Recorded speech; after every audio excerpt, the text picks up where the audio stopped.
जनता party ने पहली बार 2014 में जो सरकार बनाई थी, लोग हमको कहते थे कि ये नया आदमी है मुख्यमंत्री, इसको कोई अनुभव नहीं है। और मैं स्वीकार करता था कि हाँ, मुझे अनुभव नहीं है, लेकिन साथ में उस समय बताता था कि मुझे अनुभव किस चीज का नहीं है। ये जो राजनीति में आने के बाद सत्ता को जो लोग भोग लेते हैं, सत्ता को भ्रष्टाचार के माध्यम से अपना घर भरने का काम करते हैं, भ्रष्टाचार की जो गंगा बहाते हैं, मेरा वो अनुभव बिल्कुल नहीं है। अगर मेरा अनुभव है तो पिछले 40 साल का, उस समय 40 साल, आज मैं 47 साल कह सकता हूं कि मेरा अनुभव समाज की सेवा का है। समाज की सेवा का मेरा अनुभव बहुत पुराना है। मैं इस सिरसा जिले में भी बहुत गांव में घूमा हूं अपने उस समय में, वो चाहे गोरीवाड़ा हो, चाहे नुइयावाली हो, चाहे अबूब शहर हो, चाहे जमाल हो, चाहे जगमाल वाली हो, कालावाली हो, रोड़ी हो। इस जिले के सैकड़ों गांव आज भी मुझे टिप्स पर याद है।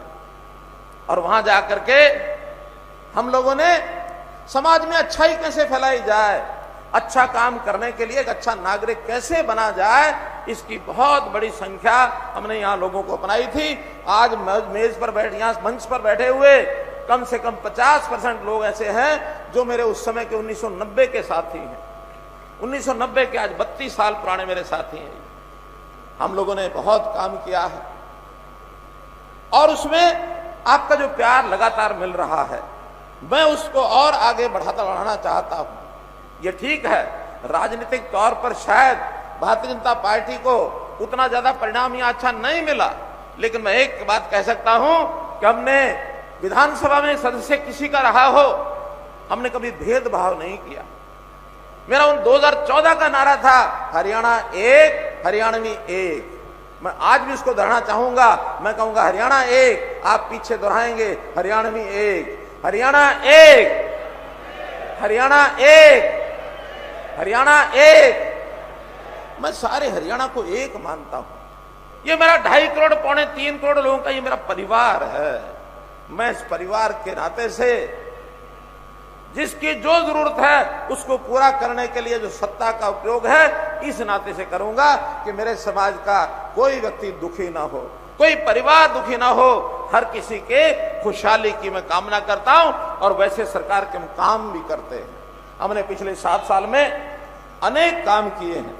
सिरसा के लिए भी अनेक घोषणाएं हमने की हैं। और मैं अगर आपको मोटा मोटा एक आंकड़ा बता दूं तो पिछले 7 साल के अंदर आज ही डिपार्टमेंट के लोगों ने मुझे बताया है कि साहब आपने 2676 करोड़ रुपए के काम इस जिले में कराए हैं।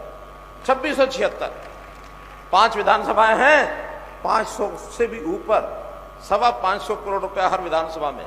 और मैंने पहले साल में कहा था कि हर साल हर विधानसभा में 80 करोड़ रुपए का काम जरूर होगा, तो 7 साल में 560 करोड़ रुपया बनता है। मैंने उसको पूरा किया है। नहीं होगा विधायक भले ही, लेकिन जनता मेरी है, जनता की तकलीफ मेरी है, समस्या आपकी, समाधान हमारा, ये हमने हमेशा सोच रखी है। और अब तो हमने कहीं किसी का भी जनप्रतिनिधि हो, हमने कहा है कि आप अपना काम, 2 पोर्टल बनाए हैं हमने, एक ग्राम दर्शन, एक नगर दर्शन। आप उसको खोलिए, अपना नाम लिखिए, अपना फोन नंबर लिखिए और गांव के अंदर जो आपकी समस्या है, जो तकलीफ है, जो डिमांड है, आप उसमें भर दीजिए। आपको किसी को पास जाने की जरूरत नहीं है, ना विधायक के पास, ना सांसद के पास, ना कार्यकर्ता के पास। आपको थोड़ी सी जानकारी उसको भरने के लिए चाहिए, और जैसा आप करेंगे वो काम घर बैठे हो जाएगा मित्रों। इसलिए मैं इस बात के लिए आपको इसलिए बताना चाहता हूं कि हम लोगों ने सिरसा जिला हो, चाहे रोहतक जिला हो, चाहे करनाल जिला हो, चाहे गुड़गांव जिला हो, गुड़गांव थोड़ा सबसे ऊपर निकल गया है, उसके अलग कारण है। वो जो विदेश के लोग या अपने देश के लोग जो इन्वेस्टमेंट करने के लिए आते हैं और दिल्ली के आसपास उनको जगह चाहिए, वो काफी आगे निकला है। बाकी जिलों में एक प्रकार का सब जो काम है वो हमने किया है। हमने प्रदेश में सड़कों का जाल बिछाया, 17 नए जो राष्ट्रीय राजमार्ग यानी नेशनल हाईवे, ये 17 मंजूर कराए हैं, 6 कंप्लीट हो गए, 11 पर काम चल रहा है। और इस प्रकार का नेशनल हाईवे आपने देखा, ये जो दिल्ली का नेशनल हाईवे आपके सिरसा से निकल कर डबवाली जाता है, कोई समय था 8 घंटे लगते थे, और आज डबवाली के लोग दिल्ली जाने के लिए मात्र मैं समझता हूं 4.5 घंटे में पहुंच जाते हैं। कुछ लोग तो अच्छी स्पीड वाले 4 घंटे में पहुंच जाते हैं। तो इस नाते से हर एक जिला नेशनल हाईवे के साथ जोड़ा है। हमने जितनी भी सड़कें बनाई हैं, चाहे वो पीडब्ल्यूडी की सड़कें हों, चाहे मार्केटिंग बोर्ड की हों, एक जाल बिछाया। आज हम चाहते हैं हर गांव आसपास के गांव से जुड़े। तो मैं आज भी बिना बताए, जो हमारे पास जगह जगह से कोई भी कार्यकर्ता लेकर के आता है या आम जनता का आदमी बताता है सड़कें, उन सड़कों की जानकारी आपको देने वाला हूं। आज पूरे जिले में हम लोगों ने 80 सड़कें मंजूर की हैं। 80 सड़कें, 80 सड़कों में लगभग 87 करोड़ रुपया उसके ऊपर खर्च होगा, जो मार्केटिंग बोर्ड की, पीडब्ल्यूडी की अलग है। तो इसलिए आने जाने का जो राहत है वो सारी हमको कैसे मिले, इस काम को हम पूरा कर रहे हैं। एक योजना हमने और बताई है कि जितने भी फाटक है रेलवे के, किसी फाटक के ऊपर चाहे वो आदमी उस पर रहता है या नहीं रहता, बहुत से फाटक ऐसे होते हैं जिसके ऊपर आदमी की ड्यूटी भी नहीं होती है। ऐसे अभी पहले चरण में शहरों के अंदर जितने फाटक हैं सबके ऊपर आरओबी या आरयूबी ये हम बनाएंगे। और इसमें अभी मेरे सामने सिर्फ 2 फाटक सिरसा जिले के ध्यान, सिरसा नगर के ध्यान में आए हैं। तो मैं घोषणा करता हूं उन दोनों फाटक के आरयूबी या आरओबी, या तो ऊपर का पुल नहीं तो नीचे से जाने का रास्ता, दोनों फाटक खत्म कर देंगे। ये सिरसा नगर के लिए मैं घोषणा कर रहा हूं। मेडिकल कॉलेज हमने आते ही घोषणा की थी, हर जिले में हम मेडिकल कॉलेज बनाएंगे। और मुझे खुशी है आज 22 जिलों में मेडिकल कॉलेज की घोषणा हो गई है। आपका सिरसा जिला, इसके लिए भी जमीन हमने तय कर ली है कि उस जमीन के ऊपर सिरसा में मेडिकल कॉलेज नया बनेगा। और इस नाते से कोई जिला वैसा नहीं बचेगा जिसमें मेडिकल कॉलेज नहीं होगा। और इसका परिणाम ये है, 2014 में जब सरकार संभाली उस समय सभी मेडिकल कॉलेज में 750 सीटें थी एमबीबीएस की। इस समय आज 7 साल के बाद वो सीटें बढ़कर के 1650 हो गई हैं, 900 सीटें बढ़ गई हैं।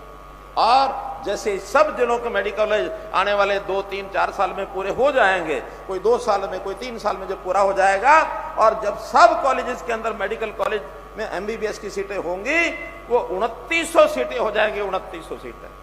और मित्रों, हर साल जब 2900 डॉक्टर बनेंगे, कोई आपका पीएचसी, डिस्पेंसरी, सीएचसी, अस्पताल कोई नहीं बचेगा जहां डॉक्टर की कमी होगी।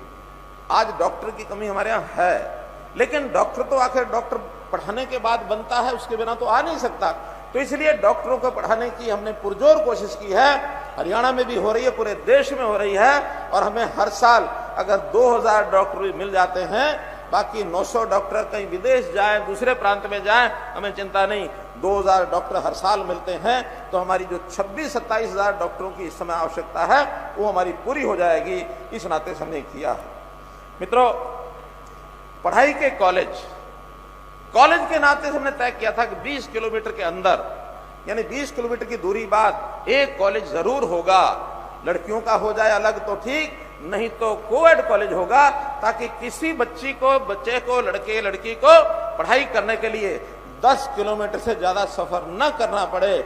और इस योजना में इस 2 साल के अंदर हमने सिरसा जिले में भी 3 नए गवर्नमेंट कॉलेज ये खोले हैं। 1-2 स्थान बचे हैं, इस साल के अंदर वो भी पूरा कर देंगे। कोई आपका स्थान ऐसा नहीं बचेगा जो 20 किलोमीटर के अंदर कॉलेज ना हो। 20 किलोमीटर के अंदर पूरे प्रदेश में हमने पिछले दिनों के अंदर लगभग 100 से ऊपर कॉलेज खोले हैं, जिसके अंदर आधे से ज्यादा लड़कियों के लिए हैं और उनकी सुविधा के लिए। अब जो बसों की बात आती है कि हमारी बेटियां बसों में सुरक्षित ट्रैवल करें, उसके लिए हमने छापसू नाम से योजना बनाई है, छात्रा परिवहन सुरक्षा। तो परिवहन में उसको सुरक्षा, हर एक बस के अंदर एक पुलिस का भी आदमी होगा, बस का कंडक्टर होगा, ड्राइवर होगा। और इस नाते से किसी बहन बेटी को ट्रेवल करते समय उसको सीट भी मिलेगी और कोई समस्या कठिनाई नहीं आएगी। इस पर हम विशेष बल दे रहे हैं ताकि हमारी बच्चियां पढ़ाई के अंदर आगे आए। इसी प्रकार स्कूलों के अंदर जो भी बताया कि कंप्यूटर की शिक्षा, बहुत अनिवार्य हो गई है। और कोविड ने तो हमने ऐसा सिखा दिया कि बच्चे घर में रह करके ही पढ़ें, ऑनलाइन शिक्षा स्कूल से अध्यापक जो है पढ़ाएगा, कोई क्लासें लगनी बंद हुई।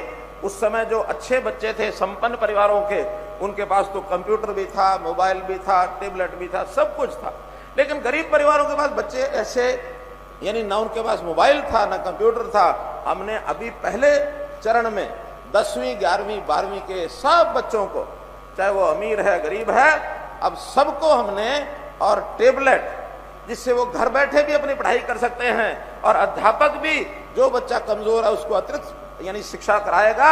हमारे बच्चे पढ़ाई के अंदर कैसे आगे बढ़ें, इस टेबलेट का लगभग 650 करोड़ रुपया हमने पिछले 5 मई को ये वितरण करने शुरू किए, ताकि हर एक 10वीं 11वीं 12वीं बच्चे को और ये टेबलेट मिल जाए। इसका भी हमने किया है।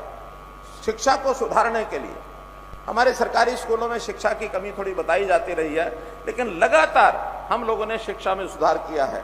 और अभी मेरे पास कल ही समाचार आया है, नीति आयोग ने शिक्षा के क्षेत्र में हरियाणा में जिस प्रकार से प्रगति हुई है, प्रगति दर को प्रथम श्रेणी पर रखा है कि हरियाणा आगे बढ़ने वाला पहले श्रेणी में प्रदेश आता, जब शिक्षा में हमने सुधार किया है।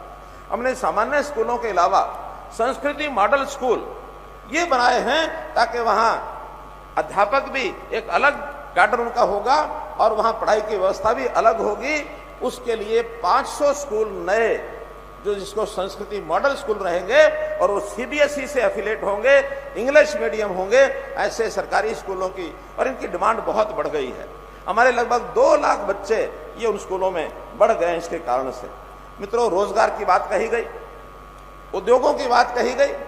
हर ब्लॉक में उद्योगों का एक क्लस्टर ये हम बढ़ाने वाले हैं। पद्मा स्कीम हमने बनाई है, और प्रदेश में लगभग 150 क्लस्टर ऐसे बनेंगे जहां छोटी पूंजी लगाकर और कोई ना कोई उद्योग वो कर सकते हैं। आपके यहाँ भी 6 ब्लॉक हैं, 6 के 6 ब्लॉक में और 50 से 100 एकड़ जमीन के अंदर एक क्लस्टर बनाया जाएगा, जो इस इलाके की जिनस को, यहाँ की फसल को जिसका उपयोग कर सके। वो कीनू का उपयोग कर सकता है, वो गावा का अमरूद का उपयोग कर सकता है, वो सरसों इसका भी तेल निकालने की घानी लग सकती है, वो कपास इसका उपयोग कर सकते हैं। कितने तरह की ऐसी चीजें जिसकी डिमांड की जा रही है कि कपास के लिए हम कोई ऐसी फैक्ट्री लगाएं, मिल लगाएं। अभी इस प्रकार के कारखाने सब अपने अपने इलाके में लगाए जाएंगे। एक जमीन हमको बताई गई है कि यहाँ लगभग 125 एकड़ जमीन यहाँ है। उस जमीन का उपयोग 2 ही प्रकार से हम संभव करेंगे, या तो खेलों के लिए करेंगे, और या फिर वहां किसी प्रकार का कोई इंडस्ट्री का कोई महकमा आए, ताकि इंडस्ट्री के प्रकार से उस जमीन का उपयोग कर सके। हजारों लोगों को रोजगार उस सेंटर में मिलेगा। बनवाला, कौन सा गांव? बनवाला गांव की 125 एकड़ जमीन हमको बताई है, तो उस जमीन के ऊपर हम जरूर कुछ ना कुछ इस प्रकार का काम करेंगे। मित्रों, विषय बताने के बहुत हैं, लेकिन एक चिंता की बात जो हमारी सांसद महोदया सुनीता दुग्गल जी ने उठाई है, और वो क्या है कि ये जिला नशे से बुरी तरह प्रभावित है, बहुत बुरी तरह प्रभावित है। दुख होता है, कष्ट होता है, आंकड़े भी भयंकर हैं। यानी अगर सिरसा जिले की मैं इस 2022 की बात करता हूं, तो इस 2022 में 24 मौतें हो गई हैं, और उसमें भी 24 में से 23 ऐसी हैं जो 30 साल से कम उम्र के बच्चों की हुई हैं, जो 30 साल से कम हुई हैं। केवल एक ऐसा है जिसमें 55 साल की आयु है। 30 साल से नीचे की आयु का नौजवान ये हमारा नशे की लत में पड़ता जा रहा है। पास लगता फतेहाबाद जिला, इसमें भी इसी दौरान 16 मौतें हुई हैं, और ये सब 16 के 16 18 और 30 साल के बीच की उम्र के हैं। अर्थात ये नौजवान, इसको संभालना बहुत जरूरी है, और इसको संभालने के लिए हम लोगों ने युवाओं को खेलों में कैसे आगे बढ़ाया जाए, स्टेडियम कैसे बनाया जाए, और जहां कहीं स्टेडियम है वहां कोच की व्यवस्था, खेलने के सामान की व्यवस्था, और ज्यादा बड़ी संख्या में हम हर गांव में 1-2 एकड़ जमीन के ऊपर पार्क व्यायामशाला ये बनाने वाले हैं। पूरे जिले में शहरी क्षेत्रों को छोड़कर, शहरों में खास करके क्योंकि चुनाव आचार संहिता लगी हुई है, इसलिए 3 शहरों को मैं छोड़ करके जो घोषणाएं करूंगा 3 शहरों को छोड़ के करूंगा, जिसके अंदर रानियां हैं, जिसमें एलनाबाद है और डबवाली है। इन 3 शहरों में चुनाव चल रहे हैं, इसलिए मेरी सब घोषणाओं को उन 3 जिलों को अलग हट करके देखा जाए। तो हमने तय किया है कि कम से कम 50 गांव में ये जो 2 एकड़ का पार्क एवं व्यायामशाला, जहां कोई ना कोई एक योगा शिक्षक भी रहेगा, बच्चों को परंपरागत खेल खिलाए, कबड्डी कराए, वॉलीबॉल कराए, हॉकी कराए, ऐसे खेलों के माध्यम से उनकी रुचि वहां बनाएंगे। और इन सब जगह पर या इसके अलावा भी जहां हमको इंडोर कुछ ना कुछ मिल जाएगा, वहां जिम खोलने की व्यवस्था करेंगे।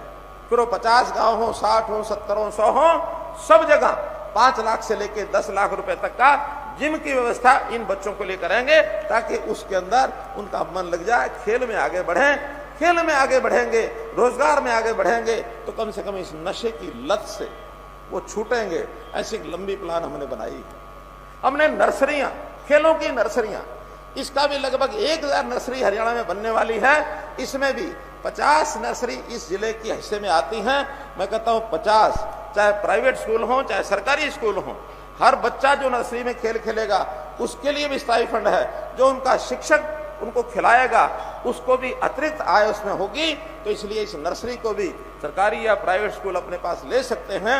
हिस्से में 50 हैं, लेकिन अगर ज्यादा भी डिमांड हिसार यानी सिरसा, फतेहाबाद और जो हमारे बॉर्डर के जिले हैं, चाहे उसमें कैथल है, चाहे उसके अंदर जींद है अथवा अंबाला है, इन सब जिलों से ज्यादा डिमांड आएगी तो भी हम यहाँ नर्सरी सबसे ज्यादा देंगे कि आप बच्चों को ही खेलों के अंदर लगन लगाएं, ताकि वो बच्चे खेल खिलाड़ी बन करके आगे प्रदेश का, देश का, परिवार का नाम रोशन करें और अपनी आदतें ठीक करें। अभी 4 जून से एक खेलो इंडिया कार्यक्रम सारे देश का है।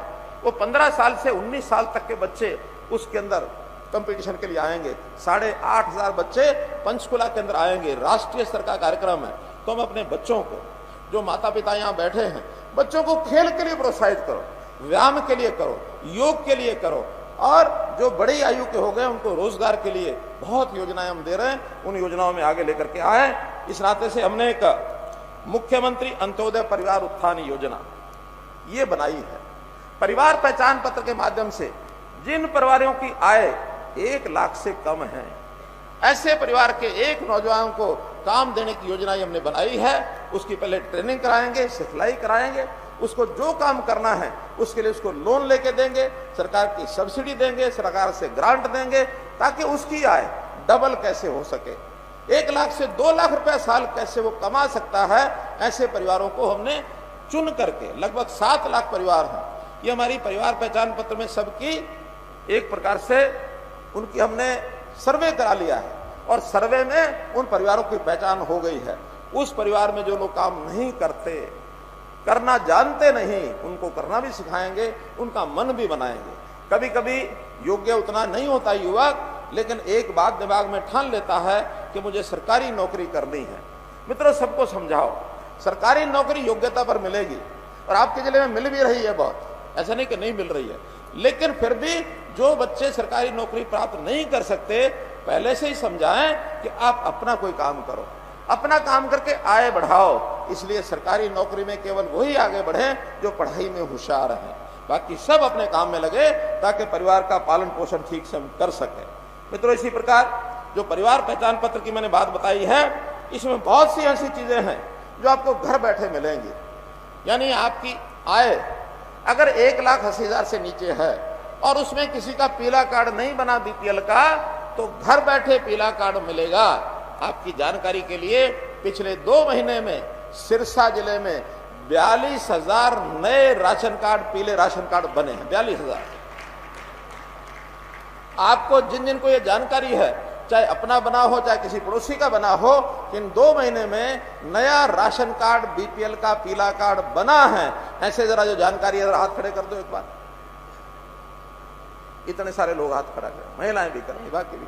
इसका मतलब 42,000 हमने नए कार्ड बनाए हैं, और अभी 2 ही जिलों में बनाए हैं, सिरसा और कुरुक्षेत्र। बाकी जिलों में अगले महीने से बनने शुरू होंगे, और जब सब जिलों में बनेंगे लगभग 8 लाख ये जो नए कार्ड बीपीएल कार्ड बनाना बहुत मुश्किल होता है, लोग चक्कर काटते रहते हैं, लेकिन घर बैठे कार्ड मिलेगा, किसी को कहीं जाना नहीं पड़ेगा। जो बुजुर्ग हैं 60 साल की उम्र का होते ही 1 महीना पहले सरकारी अधिकारी उसके घर जाएगा, और घर जा करके उसकी यानी उसको 2,500 रुपए की जो पेंशन है उसका एक साइन करा के लाएगा, उसके खाते में पेंशन जानी शुरू हो जाएगी। अब किसी को चक्कर नहीं काटना है, घर में चीज जाएगी। हमने ऐसी योजनाएं शुरू की हैं कि अब किसी गरीब को चक्कर काटने के बजाय जो उसकी जरूरत है उसको घर बैठे दी जाए। एक कहावत होती है ना, क्या कि प्यासा कुएं के पास जाएगा, ये कहावत है, जिसको प्यास लगी वो कुएं के पास जाएगा। मित्रों, हमने वो कहावत बदल दी है, हमने बदल दी है कि अब प्यासा कुएं के पास नहीं जाएगा, कुआं प्यासे के घर में जाएगा, उसकी मदद करके आएगा, उसकी प्यास बुझाएगा। कुआं यानी सरकार के हाथ में। अब गरीब परिवार के घर जाएंगे और उसके घर जाकर के उसकी योजना बनाएंगे। मित्रों, हमने 75% का आरक्षण प्राइवेट नौकरियों में ये भी तय किया है और उसका परिणाम भी अब धीरे धीरे जो नई इंडस्ट्री आ रही है उसमें होना शुरू हो गया है। नई एजुकेशन पॉलिसी, जो हमारी नेशनल एजुकेशन पॉलिसी जिसको कहते हैं, उसको लागू करने के लिए प्रधानमंत्री जी ने उसका टारगेट 2030 सारे देश में रखा है। हमने कहा 2030 नहीं, हम अपने यहाँ नेशनल एजुकेशन पॉलिसी 2025 तक लागू कर देंगे, इसके आगे नहीं जाने देंगे। इसलिए हमने इस सिस्टम को आगे बढ़ाया है। एक बात जो ध्यान करानी है मुझे कि भ्रष्टाचार पर हम प्रहार कर रहे हैं। शोर ये मचता है कि सरकार आने के बाद भ्रष्टाचार बढ़ गया है। आप लोग सब समझदार हैं, भ्रष्टाचार सदियों से चल रहा है या वर्षों से चल रहा है, लेकिन इस भ्रष्टाचार को पकड़ने की हिम्मत किसी ने नहीं की। हमने तो चाहे हमारे समय में भ्रष्टाचार हो और चाहे पहले का किया हुआ भ्रष्टाचार है, हम किसी को छोड़ेंगे नहीं।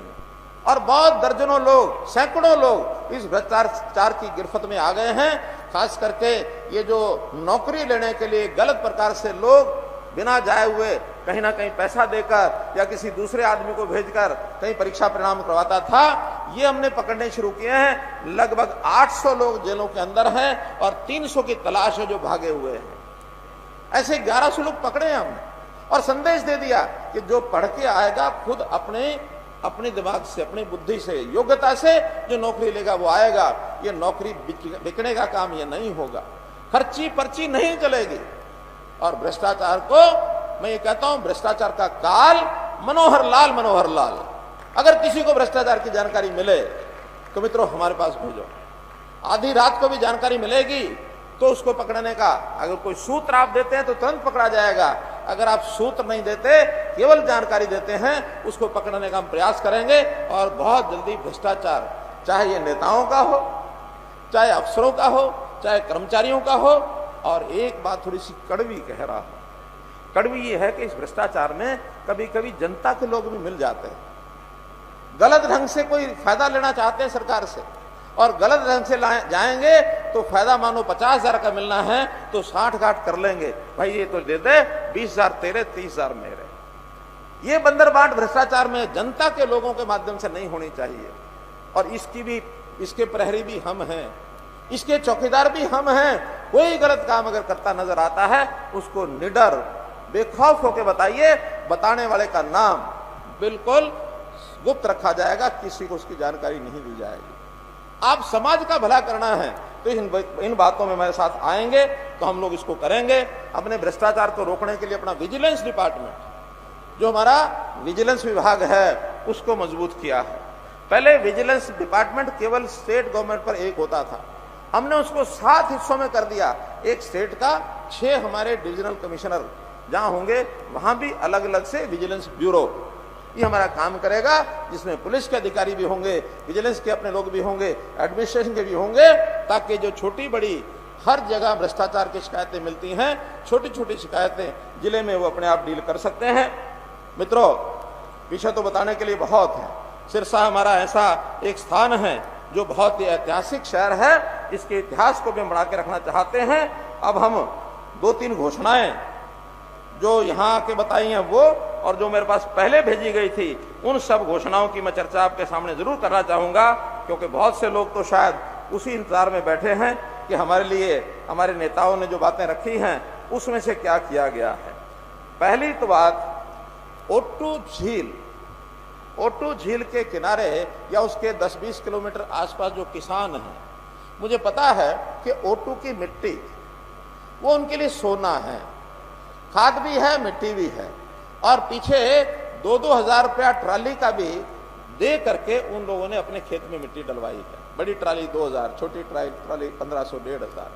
अब मुझे मालूम नहीं कि ओटू के आसपास के कितने लोग हैं, लेकिन मैं आज घोषणा कर रहा हूं कि कल से ही ओटू की एक नई योजना हमने 1 महीने के लिए बनाई है, इन्हें 30 जून तक बनाई है कि जिस किसान को वहां से मिट्टी भरनी है तो बड़ी ट्राली 10 टन की या छोटी ट्राली 6 टन की वहां भरने की व्यवस्था सरकारी रहेगी। सरकार सिंचाई विभाग भर के देगा और उसकी जो रॉयल्टी है वो भी सिंचाई विभाग देगा आगे, लेकिन आपसे लमसम 100 रुपया टन उस मिट्टी का लिया जाएगा। जिसको ले जानी है वहां से ले जाए और अपने खेतों में डाल ले। कोई परमिशन की जरूरत नहीं और कोई ठेके की जरूरत नहीं, कोई लाइसेंस की जरूरत नहीं। जो किसानों को उस मिट्टी का उपयोग लगता है और बहुत उपयोग है। मैं स्वयं ओटू झील देख के आया हूं। वहां की मिट्टी यानी क्योंकि पीछे से पानी आता है, उस पानी के साथ बहुत सी चीजें ऐसी आती हैं, शायद पानी तो खराब है, गंदा है, लेकिन उस पानी के अंदर जो घुल मिल के आता है, मिट्टी मिलता है, तो वो खाद है, सोने का खाद है। इसलिए एक ये योजना, इसको मैं और आपके सामने घोषणा करता हूं। दूसरा, शेरावाली डिस्ट्रीब्यूटरी, इसकी मैंने घोषणा पहले कर दी थी और उस पर भी काम शुरू हो गया है। पिछले दिनों भी वहां पानी आया है। अब इस सीजन का पानी भी 5 जून से टेल तक पानी पहुंच जाएगा, ये मैं घोषणा कर रहा हूं। शेरावाली जो इलाका है, उस शेरावाली क्षेत्र से, उन गांव से कौन कौन लोग यहां आए होंगे, जरा एक बार हाथ खड़े करो। शेरावाली के इलाके के कुछ इधर है, कुछ इधर है, तो कुल मिला के वो 20 से 25 गांव को इसका लाभ होगा कि शेरावाली का, और उनको ये पानी जो है ये तुरंत मिलना शुरू होगा। जहां तक अन्य योजनाएं, घोषणाएं हैं, इसमें कुछ एनिमल हस्बेंड्री की हैं, 71 लाख की 1-2 घोषणाएं हैं। आयुष की हैं, ये भी छोटी घोषणाएं हैं। कुछ DH BVN की हैं। हैफेड की घोषणा 13 करोड़ 70 लाख की, जिसके अंदर बड़ी घोषणाएं गांव, हैफेड नहीं, हेल्थ है। हेल्थ की CHC, गांव के CHC में माधो सिंगाना CHC में रिहायशी प्लॉट बनाए जाएं 3 करोड़ रुपया। गोरीवाड़ा में PHC की नई बिल्डिंग 3 करोड़ 60 लाख रुपया। और इसी प्रकार पतली डाबर में स्वास्थ्य केंद्र की बिल्डिंग 4 दीवारी। और इसी में गांव तलवाड़ा खुर्द में गांव प्राइमरी हेल्थ सेंटर, ये भी लगभग 4.25 करोड़ रुपया। तो ऐसी 13 करोड़ की बहुत सी योजनाएं हैं, स्वास्थ्य विभाग की हैं। मार्केटिंग बोर्ड, मित्रों, मार्केटिंग बोर्ड की सड़कें जैसे मैंने पहले बताया, अब इस बार मार्केटिंग बोर्ड की सब सड़कें जो चाहे तो रिपेयर मांगती हैं, चाहे नई बनेंगी, ऐसी 77 सड़कें, 77 सब विधानसभाओं की हैं। उसमें एलनाबाद भी है, सिरसा भी है, डबवाली भी है, कालावाड़ी भी है। सबसे ज्यादा उसमें रानिया की हैं। 88 करोड़ रुपया ये मार्केटिंग बोर्ड का इन सड़कों पर लगाया जाएगा। मैं अगर डिटेल पढ़ता हूं, 77 सड़कें तो आधा घंटा लग जाएगा। इसलिए सड़कें आपके नेताओं को ये बता दी जाएंगी। बड़ी बड़ी सड़कें जैसे इसमें है, ओड्डा गांव की सड़क नहीं है, नई अनाज मंडी खेल का शेड, मुझे लगता है यही ओड्डा मंडी, इसके लिए नए शेड की और निर्माण करने के लिए 3 करोड़ रुपया ये हमने मंजूर किया उसमें। ऐसे ही शेरगढ़ से लखवाड़ा सड़क जो है 12 फुट चौड़ी है, इसको 18 फुट चौड़ा कर दिया जाएगा। 4.25 करोड़ रुपया इसके लिए मंजूर किया जाता है। ये मैं बड़ी बड़ी बता रहा हूं, छोटी 1 करोड़, 1.5 करोड़, 2 करोड़ बहुत है। ऐसे ही मम्मड़खेड़ा से बचेर जाने वाली सड़क 18 फुट चौड़ा किया जाएगा। ये 4 करोड़ 80 लाख रुपए का खर्च है। 2 करोड़ 75 लाख रुपया खुइया मलकाना मसीता एलनाबाद, इसको भी पक्का रास्ता किया जाएगा। 5 किलोमीटर की इसकी लंबाई है। तो मार्केटिंग बोर्ड के ये मैंने बताया 88 करोड़ रुपए के काम ये हमने घोषणा की है। इरिगेशन में झोड़ नाली 9 करोड़ रुपया, यानी झोड़ नाली से घग्गर पुल की मरम्मत 9 करोड़ रुपया, इसका नया बनेगा, मरम्मत नहीं, नई कंस्ट्रक्शन है ये। ऐसे ही बनमंदोरी माइनर, इसका भी जीर्णोद्धार किया जाएगा। ये 15-20 गांवों को हजारों एकड़ की जमीन का पानी मिलता है। 9.5 करोड़ रुपया इसका मंजूर किया जाता है। रीमॉडलिंग ऑफ सदेवा डिस्ट्रीब्यूटरी, इसको भी 14.5 करोड़ रुपया इसका भी मंजूर किया जाता है। रीमॉडलिंग गुड़ा डिस्ट्रीब्यूटरी, इसका भी 11 करोड़ 78 लाख रुपया मंजूर किया जाता है। खारी सुरेरा से मल्ले का माइनर, इसकी रिमॉडलिंग 8.5 करोड़ रुपया। मैं बड़े बड़े काम बता रहा हूं मित्रों। 5.5 करोड़ रुपया रीमॉडलिंग ऑफ जंडवाला डिस्ट्रीब्यूटरी। ऐसे ही 6 crore 21 lakh remodelling of Tejakheda distributary, 9 crore 41 lakh remodelling of Chautala distributary. तो ये 88 करोड़ रुपए की इरिगेशन की ये नई जो घोषणाएं हैं ये मैं कर रहा हूँ। कुछ स्कूल हैं जिनको अपग्रेड करने की बात है, जिसकी 4 दीवारी है, पार्क है, फर्श है, ऐसे भी लगभग 12-13 डिमांड ये भी पूरी की जाती हैं। एक 34 करोड़ रुपया सिरसा में जो वाटर ड्रेनेज सिस्टम ये बनाया जा रहा है शहर की बरसाती पानी की निकासी के लिए, इसके लिए 34 करोड़ रुपया ये मंजूर किया जाता है। इसी प्रकार स्पोर्ट्स के लिए जैसा मैंने बताया है, पहले 50 गांव तो बता दिए हैं। इसके अलावा मम्मनखेड़ा में खेल स्टेडियम 2 करोड़ रुपया इसके लिए मंजूर करते हैं, और खेल सर्किट यानी खेल स्टेडियम का निर्माण माधो सिंगाना लेवल वाली 2 करोड़ रुपया इसके लिए भी मंजूर किया जाता है। ऐसा कुछ नगरों की और ग्राम पंचायत की ऐसी कुछ योजनाएं हैं। उन योजनाओं को बहुत छोटे छोटे काम हैं, गली के, नाली के, सड़क के, तो उन सब कामों को मिला करके हमने इस साल जो बजट उनको दिया है वो सब काम उसी विभाग से होंगे। तो उसके अंदर नगरीय क्षेत्र का 61 करोड़ रुपया सिर्फ ये 2 नगरों का है, यानी सिरसा और कालांवाड़ी, क्योंकि यहाँ 2 जगह चुनाव नहीं है। 3 जगह जब चुनाव है उसकी घोषणा भी नहीं की जा सकती। इसी प्रकार ग्रामीण जिले में 7 ब्लॉक हैं, इसके लिए 226 करोड़ रुपया ये उन गांव के लिए मंजूर किया जाता है, ताकि वो अपने गांव के पंचायतें जब अब नहीं आएंगी या नहीं भी आएंगी उससे पहले बीडीपीओ उन गांव के सब काम करा सकें। तो इसी प्रकार से ये 575 करोड़ रुपए की कुल योजनाओं का, और ये मैंने जो है आपके सामने ये रखा है विचार। और इस नाते से जितनी मांगे दी गई हैं, जो इसमें फिजिबल थी वो सब हमने कर दी हैं। जो अभी ताजा दी हैं, आज दी हैं, वो डिपार्टमेंट को दे करके फिजिबिलिटी उसकी करा करके जो होने वाली हैं, कोई डिमांड बकाया नहीं छोड़ी जाएगी, सब काम पूरे कराए जाएंगे। मित्रों, पैसा कितना ही लग जाए, चाहे वो पिछला हमारा 2650 करोड़ लगा, चाहे आज 575 करोड़ लगा, अगर इतनी डिमांड और भी आएंगी, हमारे पास पैसे की कमी नहीं है। लोग कहते हैं पैसा कहां से लाते हैं, मैं कहता हूं पैसा भ्रष्टाचार में रोकने में जो पैसा बच जाता है वही इतना अपने आप में है कि हर गांव की, हर शहर की और हर खेत की, किसान की, लेबर की, शिक्षा की, स्वास्थ्य की, सब योजनाएं पूरी की जा सकती हैं। इसलिए आप जितनी योजनाएं देंगे उन सब के लिए हम काम करेंगे। जहां तक नशाबंदी की बात है, मैंने बताया कि नशाबंदी को बंद करना ये हमारी एक प्राथमिकता है। ये जिला बुरी तरह प्रभावित है और इस जिले में नशाबंदी के लिए यानी नशे को कम करने के लिए जो आदी हो गए हैं उनके लिए भी डी एडिक्शन सेंटर ये हम ज्यादा खोलेंगे। उनको यानी उनको रोजगार के लिए, उनको ठीक काम मिले, इसके लिए भी जितने भी काम हमको करने पड़ेंगे हम सब करेंगे। हरियाणा पुलिस की तरफ से जो हमारा नारकोटिक्स एक ब्यूरो बनाया हमने, तो जो नारकोटिक्स ब्यूरो है उसकी भी कई कामों की योजना है। जन जागरूकता अभियान करेंगे और कई तरह की कमेटियां, गांव के मिशन टीम, क्लस्टर की मिशन टीम, उपखंड की मिशन टीम, जिला मिशन टीम, राज्य मिशन टीम, इसके माध्यम से और ये सब काम किया जाएगा। गांव के अंदर रहने वाले जितने भी प्रमुख लोग हैं, सरपंच है, ग्राम सचिव, पटवारी, सेवानिवृत्त सेनाकर्मी, स्कूल अध्यापक, बीट प्रभारी, नंबरदार, महिला सदस्य, इन सबको जोड़ करके एक जागरूकता का काम किया जाएगा, ताकि इस जिले में बहुत जल्दी ये नशे का जो प्रकोप है इसको हम खत्म कर सकें। आज मित्रों, आप लोगों ने बहुत ही तन्मयता से मेरी सारी बात सुनी है और इन सब बातों को स्वीकार कर देश के, समाज के, प्रदेश के, गांव के, घर के निर्माण में आप लोग अपना योगदान करिए। सबका साथ, सबका विकास। बहुत बहुत धन्यवाद, बहुत बहुत आभार।